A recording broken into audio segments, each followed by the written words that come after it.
Good evening, everyone. I hope you're all well. So, this kind of reminds me when I first started 2 years ago, when I used to have spontaneous practices with very little notice. Kind of harkens back to the good old days when I was just beginning. Tonight, I've been feeling called since the late this afternoon to really practice. Sometimes things just kind of line up and you really feel that there's alignment that's occurring where you can really kind of go deep and really connect, and where you feel, I guess for lack of a better word, powerful. And tonight was one of those nights. I was going to have the practice tomorrow night with advance notice, but it seems to be kind of tonight. So I thank everyone for joining me. And I know many people probably are not attending because it's late in the evening or in the early morning and there's no advance notice. But it will be up on the website for them. So we're going to be practicing the mantras of the name of God, and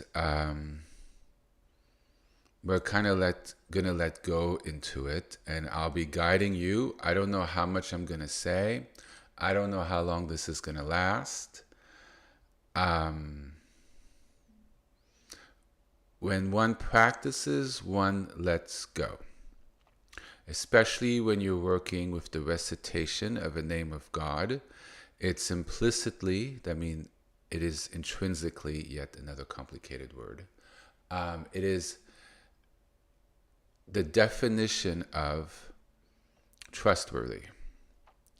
And you trust that the frequency or the vibration of the blessing that's coming from reciting the name, saying the name, is what you need in that moment. And you let go into the flow. Mantra is a river. It is a river of energy that we create when we recite it. And we learn to just let go into the flow of reciting it. Letting go of anything we want, letting go how we're saying it, loudly, softly, slowly, fast. Even letting go whether we're not fully enunciating every syllable. At some point, there's a flow. And you may stop reciting it for a moment, and then suddenly start again. You just let go into the natural arising of what's happening without trying to fuss with it, without trying to make it something. What you would like it to be, how you think it should go, how long it should be. You are letting go of any sort of preconception or desire as to anything with regard to it. You get lost in it. And your awareness is placed there, and you see where you go. You are literally generating sacred energy. It moves through your body, it moves through your mind, it moves through your sefirots. It aligns the sefirots without you having to intentionally decide what you need to do to align it. It naturally provides the balance that's needed without you having to figure it out. The mantra of Hashem, of God, literally is the antidote to anything that ails us, that makes us sick, that throws us off, that has us out of balance. Yes? All we have to do is to show up and say it. That's it. We don't have to figure it out. We don't have to figure out how it works. We don't have to do too softly or whatever. If you have several that you're working with, you do the one that you feel you're called to do. Halfway through or 2 recitations in, it may suddenly shift to another one. I've had periods in my life where I had to do one name for about a minute or 2, and then whatever needed to be worked through with that name led me to a different place where I spontaneously would start another name. And it was always the same 2 names in that order. One was almost a preparation to the main practice. But it was nothing I particularly intended. You can start with one, and this happens a lot with people who are beginning, if they're working with several, and they might just feel, oh, this one's not connecting. Then you intentionally go to the other one, and you find the one where it feels like, oh, that's it for tonight. That's the one. And if you're working with one, and it's still a struggle, that's okay. That's the way it is at the beginning. So you work with it, and you just do it, and just let go. Let go of any resistance. Let go in the flow. All you're doing is reciting. You take the breaks that you feel you needed. It should feel good. It shouldn't make you feel manic. It shouldn't anything. It should allow you to rest. People who are more spiritually awake or have done a lot of work, they may see visions. They may be able to connect closer to God. There's a lot of possibilities. Things might come to your mind on how to solve problems that you have. Sometimes it's good to have a little piece of paper with a pen where you quickly scribble things down. Don't get lost in it. Go back to your practice. But sometimes wisdom comes up. You know, nowadays we all have iPhones. Put the recording function up. Hit record when something comes up. Quickly, blah, blah, blah, blah, blah. Just to jar your memory, and you put it there. And then you let go of it, knowing that it's recorded and safe. Right? But it's not even about that. Having that there is nice in case you need it, but it's not about finding solutions. It's not about chewing through things. It's not even about finding healing in certain things, though that most certainly does happen. It's about reciting it and being lost and having the heart of desire to connect with God. Boy, I really launched into it, didn't I? Okay, so what we're going to do, people should kind of stretch. My legs feel very tight. So I'm going to stretch a little bit. There should be a little glass of water, or I have a little Gatorade next to me, right? If you want to bless a sacred object that you would like to wear on your person, a necklace, a ring, prayer beads. If this, you like to recite by moving beads, we can discuss this more in the future. I don't know what I'm going to do about that, but there's 72 names of God. So if you want to do something like that, it's 72 names, it's 72 beads. But we'll not sure what to do. It's not about counting. It's not about anything. Sometimes if you want to bring something like that into your practice and it helps you, then for sure do it. For long periods of my time, I had prayer beads. I don't anymore. I don't feel I need them. But it's nice to have if that's something you want. These are the type of things you can bless. All right? So what you have, you put them on your shrine in front of you. And then at some point, you move it closer to you when you do the practice.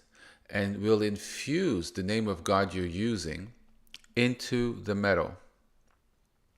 Yes, it works. Yes, it's real. And yes, it's effective. You can bless things using a mantra.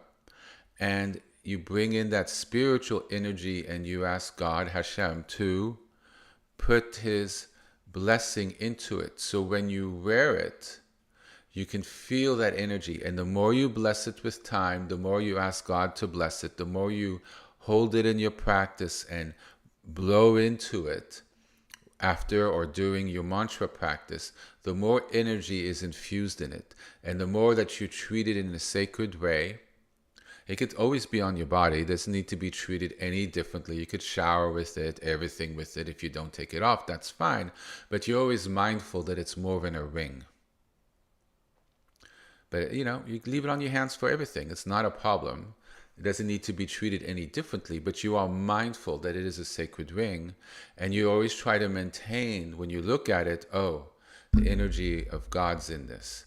May it bless me. If you have a problem, sometimes I would touch the ring with my other hand and go into my mantra, and I use that as a sort of touchstone to connect with my practice and to connect with God. These are religious, for lack of a better word, talismans.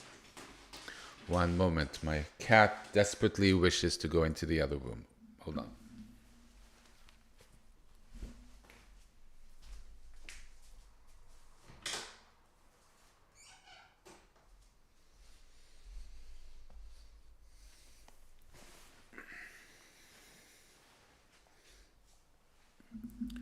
So, what we're doing is we're empowering ourselves. We empower objects, our rings, things we wish to wear that can bring that energy into our world to keep us aligned, for protection, to feel God's presence, to connect with our practice, our mantra, so we could better carry that energy with us. And also we empower ourselves. By doing the mantra, we become clearer, more intelligent, wiser, more present. We clear bad mitzvah, we clear our karma, we clear our sefirot, we clear our chakras. We align with God, the central channel, the kundalini, the central column. The energy flows into it as we recite. And the more that we do these practices, the more we clear and line up to the point that we can live in a cleaned up place, in a cleaned up way, in a cleaned up energetic body in which we live. That's the power of reciting names. We are working directly with energy. This is why this is the quickest path. You don't have to work with, a little more of this, a little bit of that. You're praying outwards, which is great, asking for blessings. But here you're directly working with energy that you're cultivating through a sacred name. And in a way, you're praying inwards. And that energy that's generated heals extremely fast. It literally provides, it's like a broad spectrum blessing, a broad spectrum antibiotic. It literally does what it needs to be done. And it knows without you necessarily needing to know what it does. It's the perfect healing. And it doesn't matter which name of God you use. It's the one you feel called to. Now, there might be names that are more healing for you, and you go in there and you're ill. Well, obviously, you're going to use the healing one, right? You might go there and you feel very threatened, and you find there's a name that's more protective that you use. Well, obviously, you'll feel called to use that one, right? Some of us only use one name currently. Well, that's the name, of course, we would use. But then suddenly, as you let go into it, suddenly you're shifting into a whole different one. It could be one that you haven't used in 4 or 5 years. Well, why are you pulling yourself back and stopping you? If you shift into it, shift into it. Keep it on the names of God. People have followed other traditions. Keep it at home base. You bring in energies. Energies are conscious. Energies bring certain things in. Good, bad, not so bad. Things that you're aware of, things that you're not necessarily aware of. So it's a thing. So it needs to be practiced safely. There's nothing more trustworthy than the sacred names of God that come out of the Torah. They're inherently 24 solid karat gold, and they do everything that you need them to do. And by God, they're the most powerful mantras on this planet, period. There are none more powerful, and none the safer, none more safe, and none the more trustworthy. And each time you recite it, it's a prayer. It's a prayer. Each time you recite the name of God, it's a complete prayer. It's a complete act of devotion. It's a complete act of trust. It is a complete act of reaching out to connect with God. It is complete. It's one-stop shopping, so to speak. It has incredible blessings. It gives you great mitzvah. It's the kernel, the nectar, the distilled essence of everything that is God, that is Torah, that is sacred teaching, sacred practices, everything that is sacred and holy in all of existence is distilled in these names.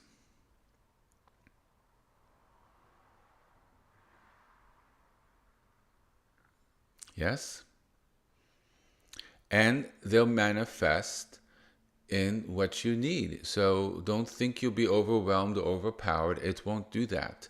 It provides and meets you exactly where you are.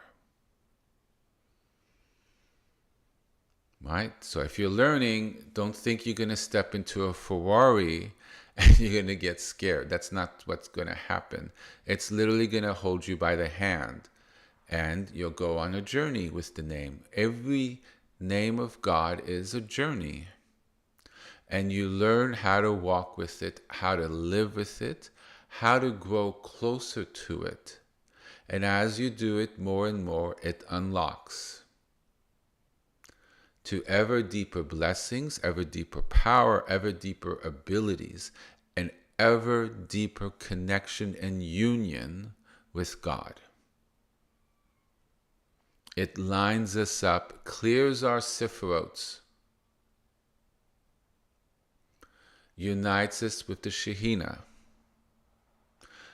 And in a way, mantra is literally manifestations of the chariot, the divine chariot.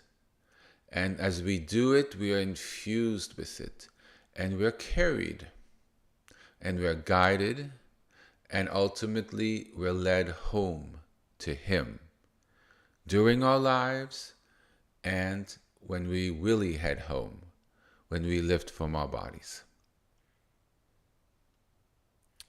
So, let's take a few minutes and stretch. If people have sacred items, they could put them on their altar or in front of them. And just be sure to rinse them. If there's a little sage, you put on them so they're clean, energetically neutral. Or if they've already been blessed and they're quite strong, then you don't necessarily need to clean them. And we'll begin in a couple minutes, okay?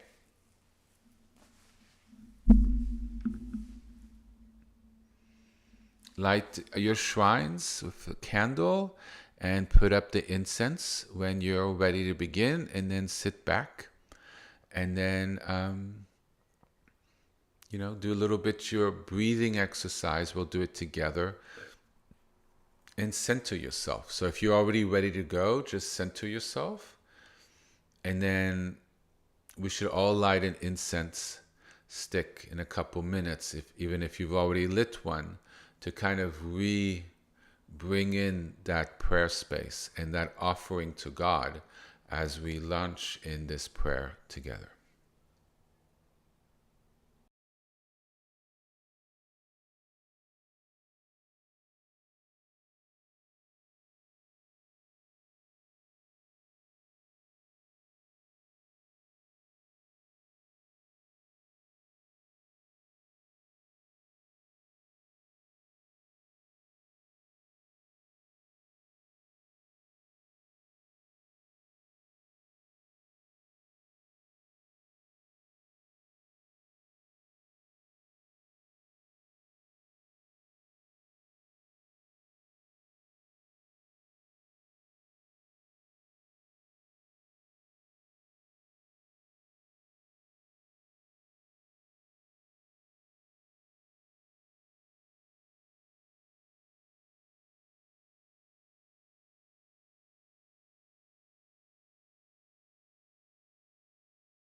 Okay. So what I did is I took the incense that I lit and I moved what I was going to bless over it. So the incense kind of went underneath it and through it. So the incense was kind of moved through the object. Incense carries great blessing, the energy of it. What we're doing is we're infusing energy into the object and hoping it stays in the object, so it brings a blessing and healing when it's attached to our body. Because everything that's attached to our body, especially metals, influences the energy in our body. That's why a lot of people who are very religious, spiritual, wear sacred objects on their person, because it helps balance their energy. So after having a cleansed object, you put incense around it.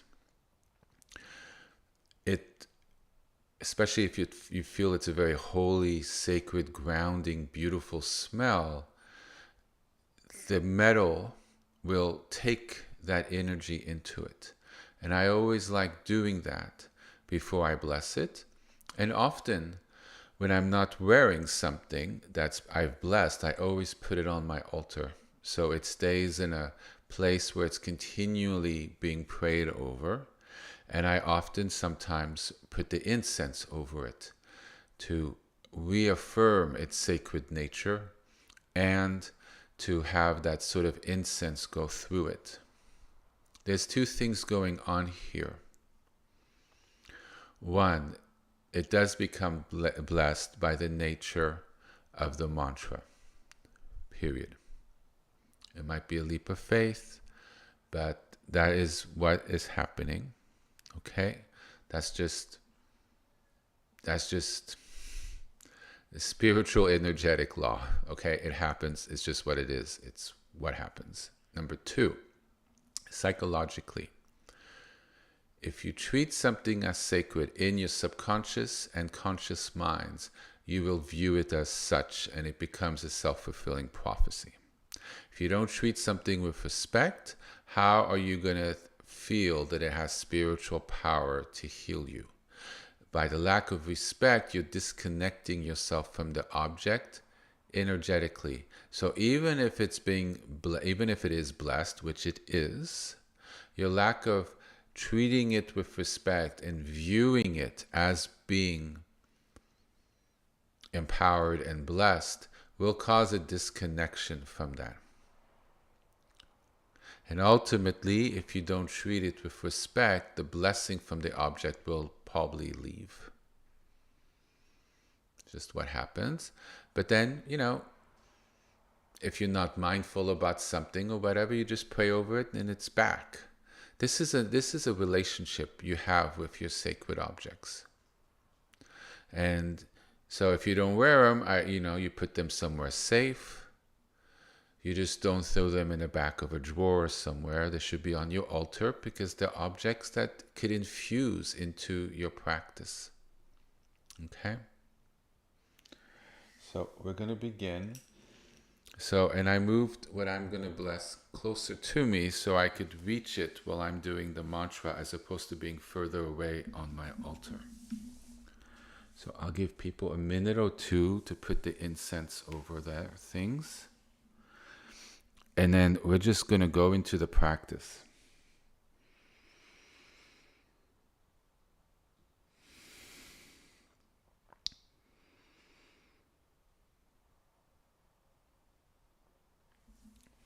And if people need to leave, that is fine. Feel free to log off when you need to go. I don't know how long it's going to go for. And, whenever I log off, if you would like to go longer, then feel free. Especially at the beginning, it's important to have these sort of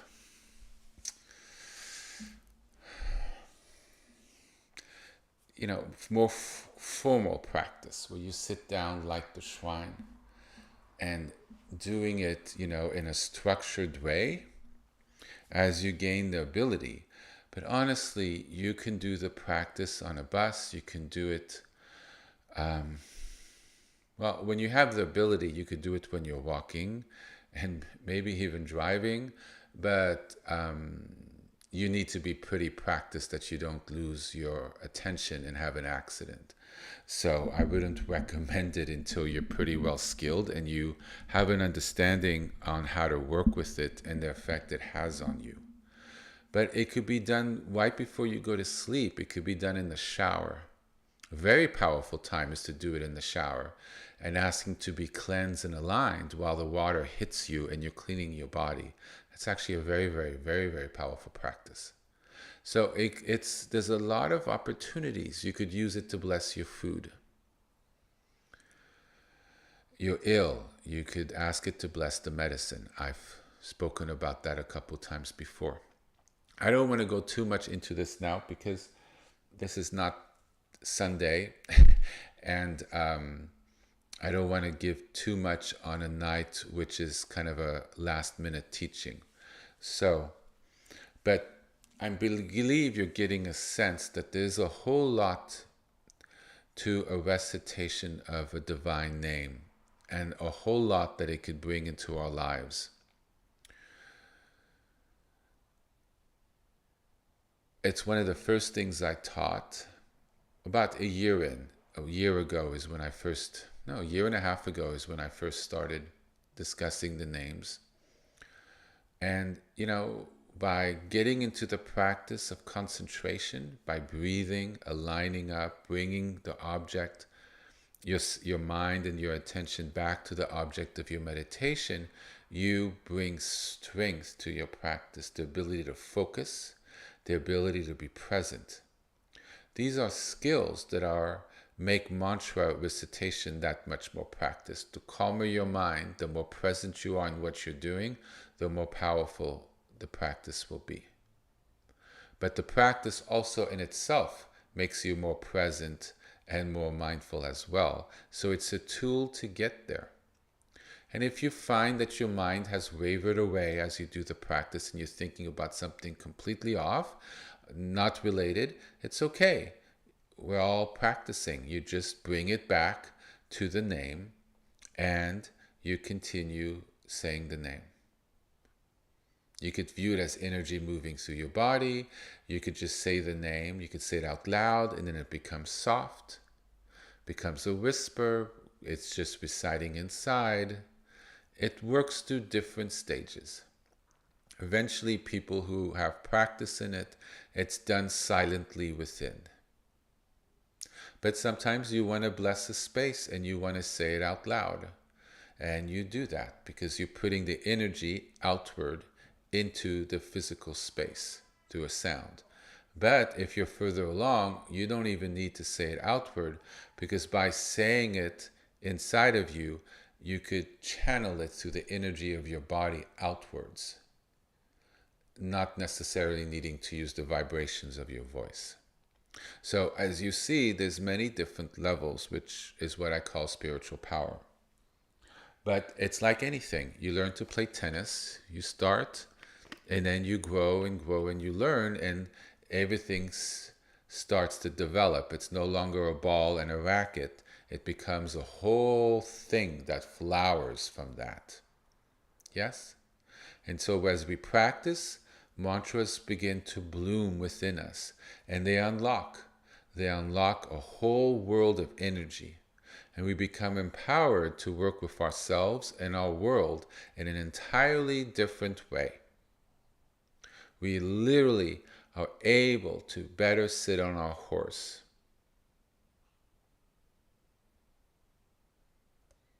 And to navigate through our lives and our world with God, because He's the source and the empowerment of these names. Do you see how it all comes together in one practice? And it's what makes it the most powerful practice one can do. But it doesn't negate any of the other practices. It's a whole buffet of beautiful practices that one can use several of them, or at some points focus more on one or the other. And at some point, they're all equally as powerful, actually, because as you grow closer to God and you're more connected, and there's less things that create a barrier between you and Him, everything actually has that power. We're just not quite aware of it and not quite able to connect with it. And then so many things are really open for us. New things resonate. Even the most simple thing. People are like, why do you do that? That's just so whatever. And you'll be like, that is the most profound thing ever. And they look at you like, how? But you're in a whole different place than they are. And you see it in a whole different way. And for some reason, it calls to you. And it's the most wonderful, amazing, connecting thing that you've done. And so many things become available that weren't before. You notice so many different things that you didn't notice before. It's a whole walk. Becomes a whole part of being. Okay?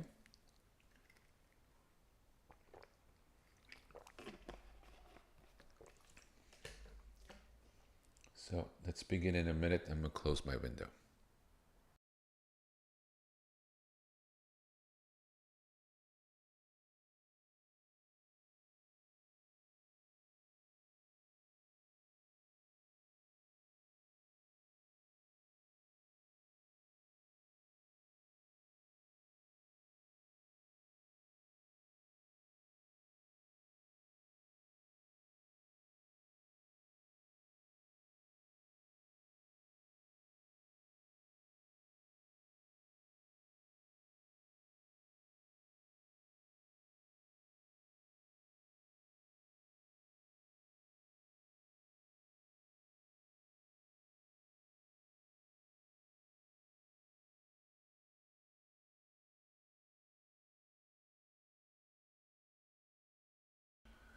Alrighty.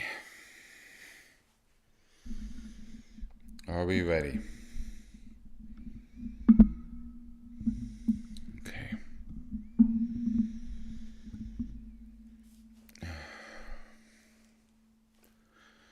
So get in your comfortable meditation posture. Spine straight. Doesn't matter what posture you take. Be in a chair. It's just try to be straight. If one leg is more one way than the other, 10, 15 minutes in, switch to the other side. So there's as much tension on one side of the body as the other.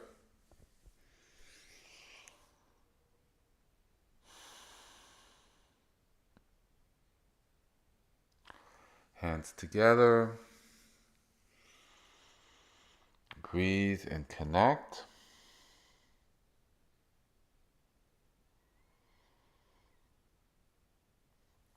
If people want to do their pranayama practice, they can do it. I'm not going to do it today. But, just do 1 or 2 breaths and that's it. Especially if people are new to mantra, we'll, just start slowly. People, of course, who are much more experienced and do mantra, pranayama practice, then feel free to do the whole thing, or at least as far as what I've taught so far.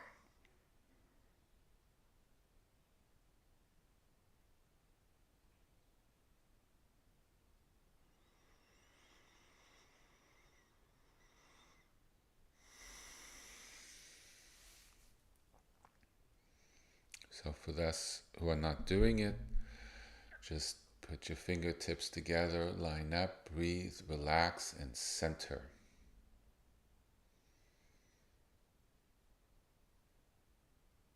And open.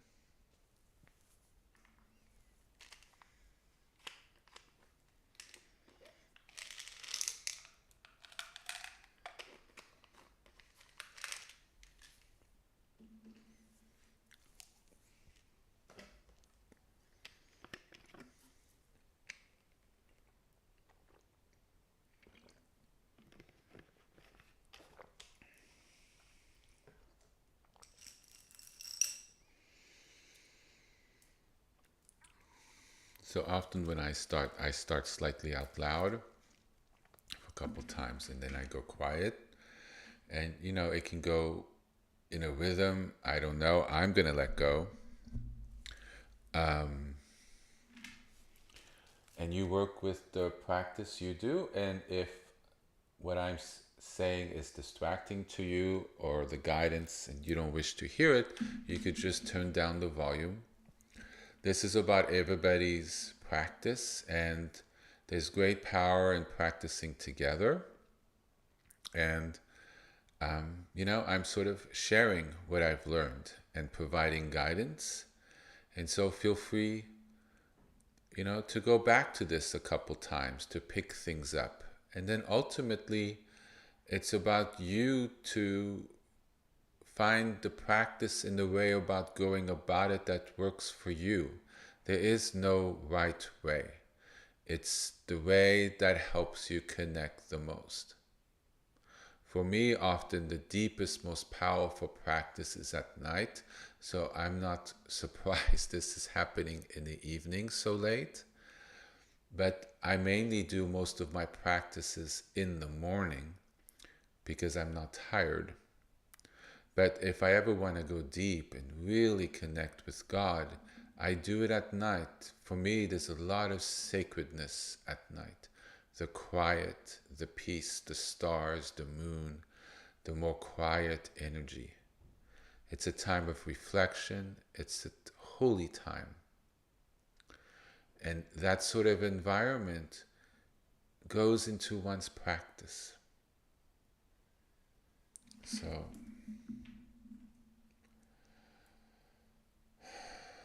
say a prayer, ask God to come and be amongst us and to connect with us.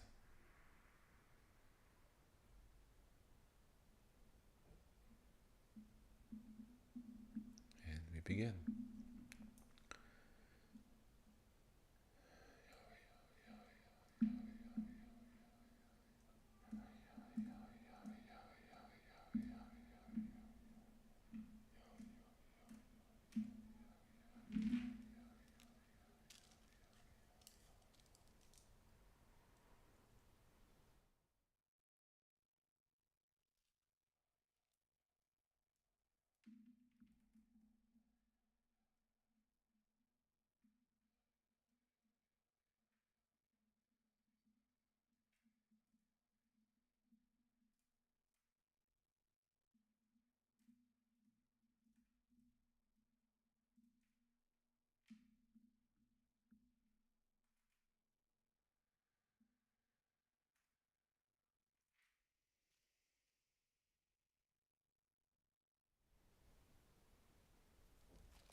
So for those of you who are really new at this, it's just said softly. So my main practice is Yahweh.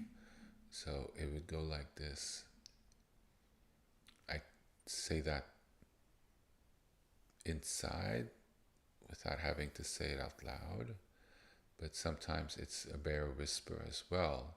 But it's a similar speed as what I'm doing now. And it's often said with the, I sort of call an underbreath. So it's kind of like this.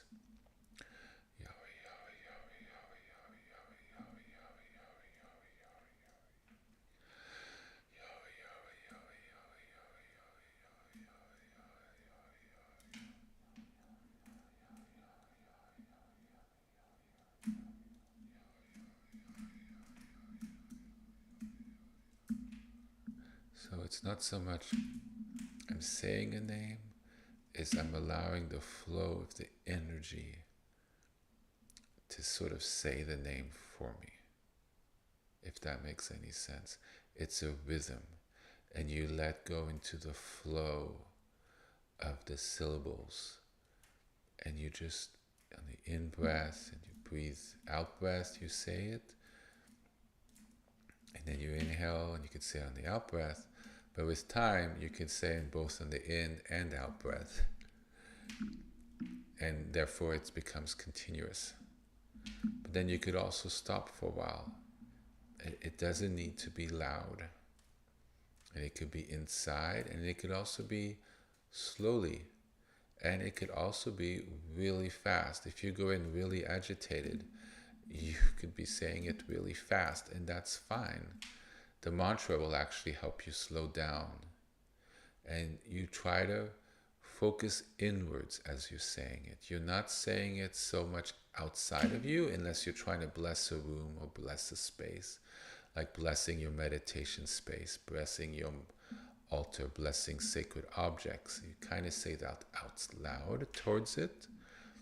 But mantra practice is really something that's internal.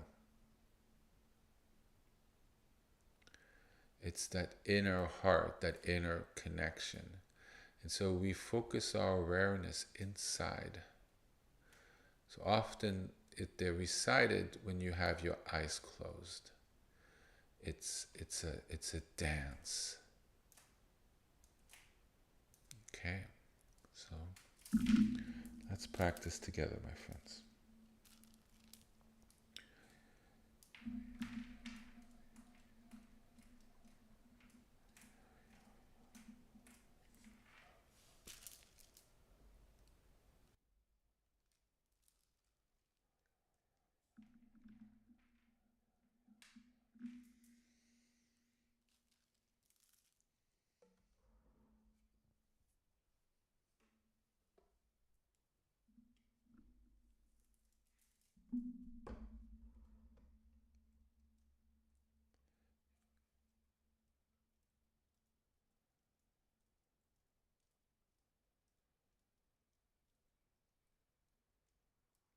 If you're using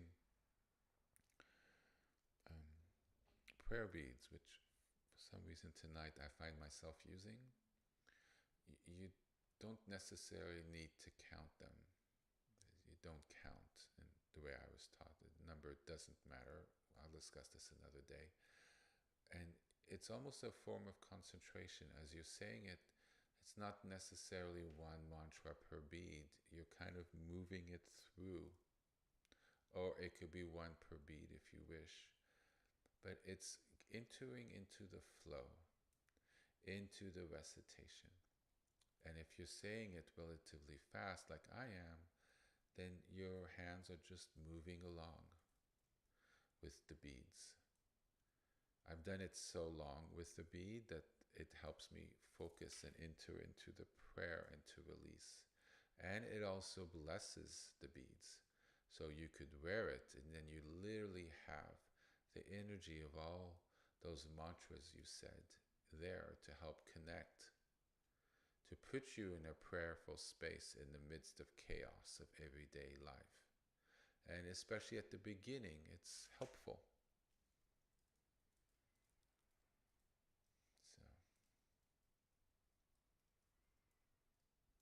So let's do this.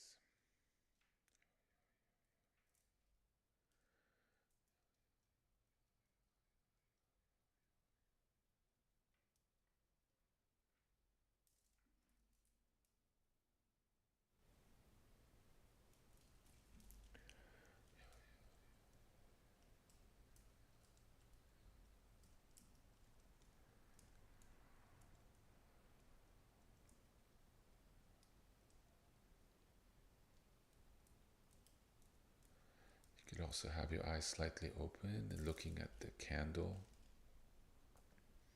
You can view it as the holy presence of God's Shekhinah. And it could really create a very sacred space for you. You know, creating a sacred space by how we create our place, the incense, the candle, creates an environment that makes it easier for us to feel that we are connecting with God as we recite the name. So eyes closed, eyes open, eyes barely open. There is really whatever you feel called to do.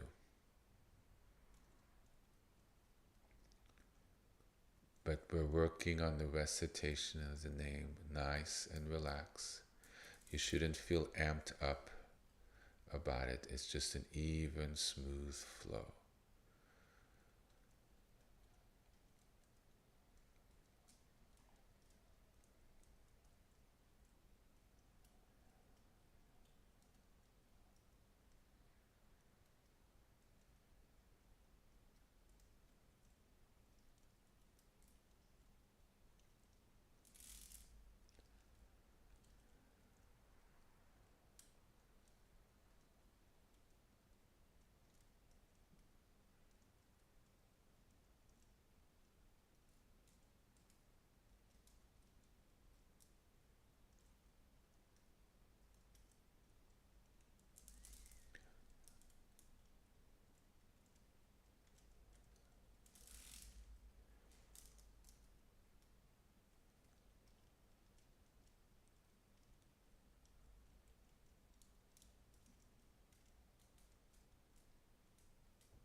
You feel you've generated a lot of energy and the mantra is sort of there.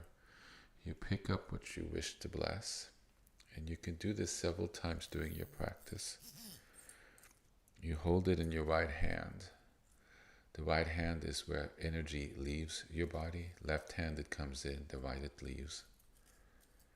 Okay, it's just how it works. And you hold it in your hand. As you recite it, you can have your hand near your lap or wherever you want, and you hold it, and you kind of massage the metal as you kind of say the name, and you kind of feel it being infused with the mantra as you recite it.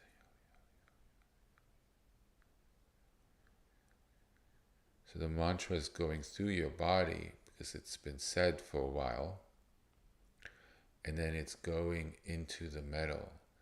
And if you're sensitive, you can feel that the metal doesn't quite have the same frequency as your body does because the energy isn't in the metal yet. So you can put whatever it is in both hands. Move the microphone a little bit further away so I can do this. In front of you, and you rub your palms together with the object in between, creating some friction. So it's in between, kind of rubbing your palms together, and then you say the mantra, and then you blow air from your mouth onto the object.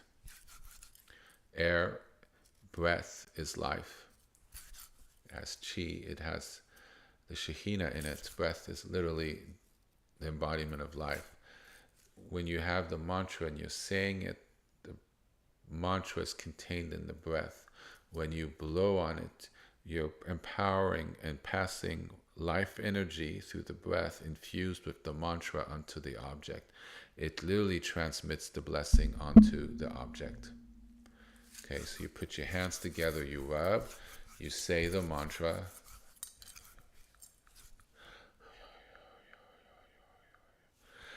and then as you're saying it with a greater exhale, so when you exhale, you're literally exhaling the breath, your hot breath. The breath is hot. It's good that it's hot here. And your hot breath with while reciting the mantra onto the object, right? So it's kind of like this.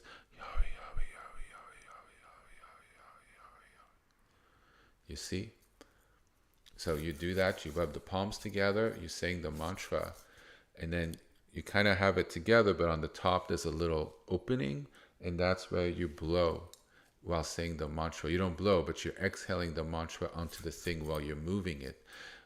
And with your intent, you're infusing and asking the mantra and the blessing of the mantra into the object to make it holy. Do you see? So try that.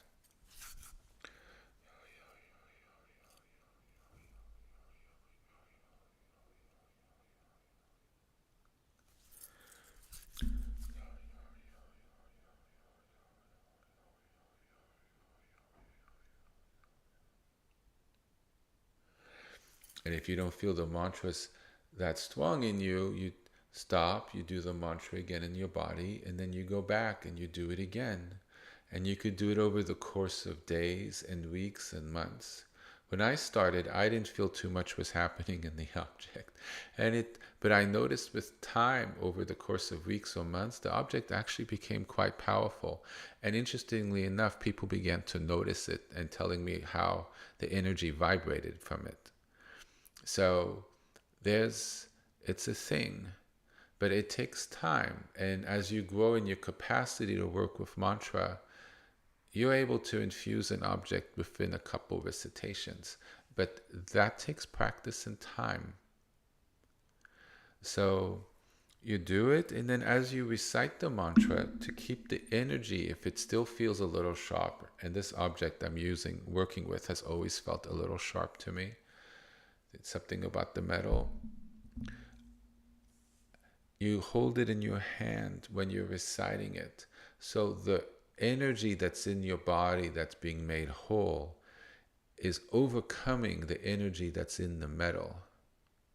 Because naturally the energy in the body is stronger than the energy in this is a gold ring I'm holding. So that infuses it. Yes.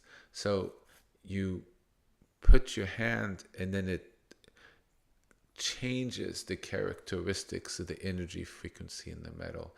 And if you're saying the mantra in the same time, that means the mantra that's going through your body is also going through the object. And then occasionally, you just bring it up to your lips when you're really strong in the recitation of the name, and you blow the recitation onto the object as you're sort of moving it between your palms. And you could do that off and on and off and on. You're focusing on your mantra, you're doing your practice, and then occasionally you just bring that object you're trying to bless to your lips, and you blow the mantra on it. And that's a way to maintain in contact with your practice during the day, because then you wear it, and it's a reminder to you of your connection to God, and it's also an energetic connection to your practice, to your prayer, and it brings a blessing with you. So you see on so many multiple levels how having such objects is important. And it has blessings, and it could offer protection. It has divine energy in it. So there's just so many different levels. It makes the practice of mantra practice particularly beautiful and powerful, and something extraordinary. Okay? So we'll practice a little more together.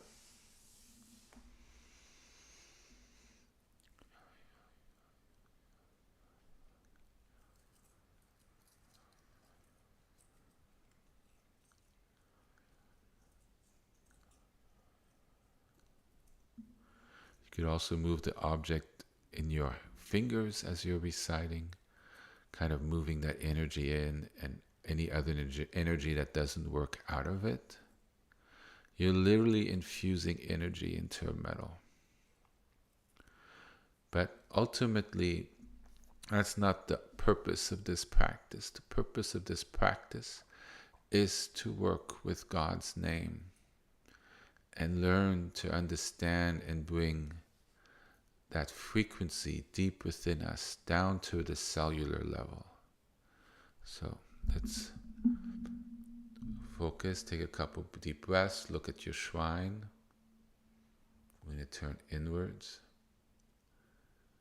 And then we'll have quiet for 15-20 minutes while we each do our practice individually. And then I'll end the practice, and then people can continue or not. And if people need to leave earlier, that's perfectly fine. I appreciate everybody joining me for this. So let's just be with God together for the next 15-20 minutes.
however long you wish. And then when you're done, express gratitude to God for Him being in your life and for this practice. Show respect to the items that you've blessed. Should consider them now holy. And by saying the mantras, we've also made our bodies holy. They already were holy, but now we've sort of consecrated them, bringing in the life of God's name into it with that practice. And so when we get up, try to keep that energy with you as you go to sleep, or if the day is starting where you are, out into your day. And if you wake up in the middle of the night or during the day, say that mantra a couple times. Reconnect with that energy. The energy, the vibration of God is life. And we're literally bringing life more into our lives, true life, true blessings, to guide us, to heal us, and to bring us an ever closer presence with Him. Thank you for joining me, and I look forward to being with you all again soon.